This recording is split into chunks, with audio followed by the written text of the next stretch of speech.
Oh my word, Nottingham Forest. Yes, I've just got back from the West Ham game, and oh my god, this team is something special. That 3-0 win over the Hammers and some other results going our way means that Nottingham Forest find themselves third in the table at time of recording.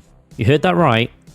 Nottingham Forest are third in the Premier League. Excuse me? I've actually just got a stat here for you. Let me load it up real quick. So yes, this is the first time the Nottingham Forest find themselves in the top 4 of the Premier League since August 1998. That's a long time ago. I wasn't even born then. This is the first time I've seen Nottingham Forest, 1 in the Premier League and 2 in the top 4 of said Premier League. What's going on? This has been some start to the season under Nuno, but he's not even been on the touchline for the last 3 matches, all of which he was serving a ban, and all of which we've won. Maybe Nuno needs to stay up in the press box. What's going on? Yes, it was Rui Pedro Silva who was at the wheel for those 3 games, and my word, he's done a brilliant job. It feels like everything's just clicked this season. You know, we had a pre-season under Nuno. He cleared out the squad, made the signings that he wanted, and it's just been a masterstroke, really.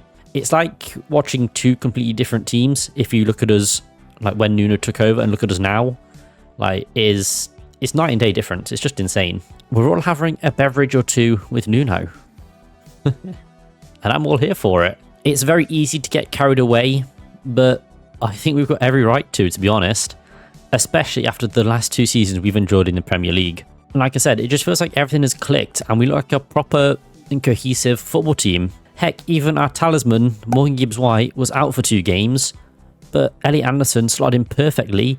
The Geordie Maradona did a brilliant job, and we won those games without Gibbs-White. That is something that was previously unthinkable, but he was out, we had a player slot in perfectly, and we performed well.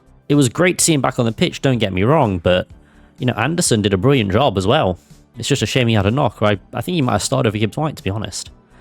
And that assist for the second goal was beautiful as well. Really had them on strings with that free kick routine. Oh, what a team, man. What a team. And I think we'd be remiss if we don't talk about the GOAT, Chris Wood. Yes, my GOAT, Chris Wood, is on fire. He scored 8 goals in 10 games, which is just phenomenal. And he shows no signs of slowing down either. Currently, he sees himself second in the goal scoring charts this season, level with Mbeumo and just behind Erling Haaland. What a player he's become since joining Forest. Like, look at, this is the GOAT right here. This is the GOAT's shirt. And I think his evolution is evident ever since Nuno came in. Since we hired Nuno, only Haaland and Palmer have scored more goals than Wadinho, which is not bad company to be in, especially when he's like 32 years old as well. That is crazy. Now, I'll admit it, you know, I was apprehensive when we signed him, but he's quickly become one of my favourite players, and I'm just very, very happy to see him succeed in the Garibaldi. Obviously, it benefits the team, but he's a brilliant player, and I'm sorry for ever doubting you, Wood, but I've got your shirt now, so, you know, you're the GOAT. It's beautiful. I never want to see Chris Wood leave. Just sign a lifetime contract, man, please. Don't ever leave us. Please. But yeah, we've got such a good team this season. Brilliant balance and depth across the field. The business in the summer was spot on. I mean, who knew that Murillo and Milinkovic would be stalwarts and have formed the backbone of what is currently the 2nd best defence in the league, only 1 goal behind Liverpool, which is pretty impressive. You know, you've got to shout out Matt Sells as well. He's currently the joint top for clean sheets with 4, and he's just been on a mad one this season, honestly. Towards the end of last season, you know, there are a few doubts surrounding him being the number 1 at the club, but he's cemented himself for real this season, shown why he is the number 1. And you've got a feel for Carlos Miguel, man. But he's a tall bastard, but I don't think he's going to dislodge Sells anytime soon. He's just been phenomenal, especially since that Liverpool game. He's been on a mad one. He's been saving everything. He could save the Titanic. I'm not going to lie. Matt Sells could save the Titanic. And also going up the field, you know, you've got a wealth of attacking talent with both Jota Silva and Ramon Sosa looking like brilliant options. Silva especially looks very lively whenever he comes on. You'll see him all over the pitch, just putting in the work, doing what he needs to do to secure us those points. You know, if he needs to do a defensive job, he'll do a defensive job. But my God, when he breaks, he looks proper threatening. So yeah, I'm a huge fan of Silva as well. Phenomenal player. and his celebration's just so cold.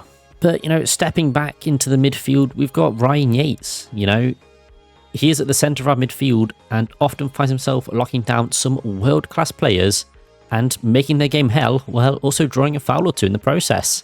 Again, thinking back to the game against Liverpool, there were Liverpool fans hating on Ryan Yates because of how he just shut down McAllister. Again, in the Chelsea game where he shut down Enzo, Ryan Yates gets the job done. He can step into a midfield and he can shut down a world-class player or two. Who would have thought that when he was playing for Notts County on loan? I don't think anyone would have seen that coming, but my God, I'm happy for him. He just needs a goal at the City ground. He almost did today, but it was offside, unfortunately. But he could let it slide, man. What's an extra goal going to do? But it would have been in the Trent. So, maybe for the best in this climate. But yeah, Ryan Yates, he's one of our own and is a joy to watch. I love the man. Tuchel, get me in the squad, man. He could cook. But yeah, we're just genuinely playing some really nice football and it's just a joy to watch, really. Nuno has got us going like a well-oiled machine, showing that we shouldn't fear anyone because we can literally go to any team and at least get a point, apart from Fulham. How were their only loss? I'll never know. But yeah, we're just very solid this season. I mean, I hate to keep going back to the Liverpool game, but we went to Anfield and left with all 3 points. That's just crazy in itself. That seemed impossible barely a season ago, but here we are, taking all 3 points from a Liverpool side that hadn't lost a game and haven't lost a game since. We are the only team to have dealt the Baldy a loss. And I'll cherish that for as long as I live. This has all the markings of being a proper special season on the banks of the Trent. 10 games in, 5 wins, and just a single loss. We've scored 14 goals and only conceded 7. We currently find ourselves in 3rd. Right now, I'm just enjoying being a Forest fan at the moment. No matter where the season goes from here, Nuno is cooking something special, and I'm fully invested. Don't want to be too hasty, but it might be a good idea to get your passports ready, lads. You might be needing these a lot sooner than expected. Come on, you Reds. Let's fucking get some European football. Or just a top-off finish, but European football. But yeah, I've been O2GT and this has been my little 10-game review of Nottingham Forest. My God, what a special team we are. Something is cooking on the banks of the Trent and I'm all here for it. Little old Nottingham Forest are back, baby. And we're not taking any prisoners this time around. We may not be 3rd by the time you're watching this video if you're watching it tomorrow after the 2 Super Sunday games. But hey, we'll be in the top half and we can keep challenging for those top spots because we've got this team to do it. We've got the players, we've got the potential. Who actually says no apart from the PGMOL and the FA and the Premier League? We could do it and I think we deserve it. Peace.